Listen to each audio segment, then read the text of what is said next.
Chinese ఎక్సర్సైజెస్ను ఇప్పుడు చూడబోతున్నాం. స్ట్రైట్గా నుంచున్న తర్వాత 2 కాళ్ళ మధ్యలో 2 అడుగులు దూరం వచ్చే విధంగా కాళ్ళని అట్లా చాపేసి 2 చేతుల్ని భుజాలకి ఇరువైపులా అట్లా చాపేసి కుడి చేతిని నాట్య భంగిమలో చూడండి పైనుంచి కిందకి ఎట్లా తిప్పుతారు గుండ్రంగా అట్లా పైనుంచి ఎడం చేతి వైపుకి వస్తూ అక్కడి నుంచి మళ్ళీ తీసుకెళ్తాం స్పీడ్గా. తర్వాత ఎడమ చేతిని అదే విధముగా మళ్ళీ కుడి చేతిని మళ్ళీ ఎడమ చేతిని కాళ్ళ మూమెంట్ కూడా అట్లా మారాలి.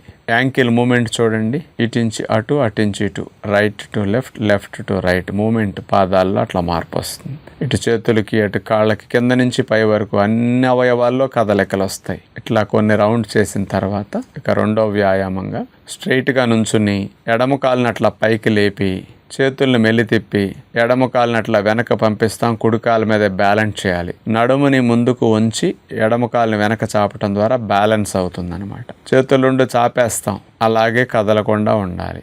మళ్ళీ ఈసారి చేతుల్ని అట్లా ఫోల్డ్ చేసి ఈసారి ఎడమ కాలాన్ని చేస్తాం, కుడి కాలుని వెనక చాపేసి చేతులు 2 సమాంతరంగా భుజాలకు చాపేసి అలా బ్యాలెన్స్ చేసుకోవాలి. అదే విధముగా రిపీట్ చేస్తూ ఉంటాం. దీనివల్ల నర్వస్ కంట్రోల్ కూడా బాగా వస్తుంది. బ్యాలెన్సింగ్ నేచర్ మన బాడీకి బాగా అలవాటు అవుతుంది. చివరిగా ఇందాక చేసిన వ్యాయామంలో చిన్న మార్పు చేతుల్లో చేస్తాం. చేతులు సైడ్కి పెట్టాం, ఈసారి చేతులు 2 ముందుకు చాపేస్తాం. ఒకసారి కుడి కాలు మీద నుంచి ఎడమ కాలు వెనక పెట్టి చేతులు చాపేస్తాం. మరోసారి ఎడమ కాలు కింద పెట్టి కుడి కాలు వెనక చాపేసి చేతులు ముందు పెట్టి చాపేస్తాం. ఇట్లా ఆల్టర్నేటివ్గా కాలు వెనక్కి వెళ్ళినప్పుడు నడువును ముందు కొంచెం ముందుకు అట్లా స్ట్రెయిట్గా చాపేస్తాం. ఇదే విధముగా ఒక 10 రౌండ్స్ వరకు చేయగలిగితే ఫ్లెక్సిబిలిటీ బాగుంటుంది.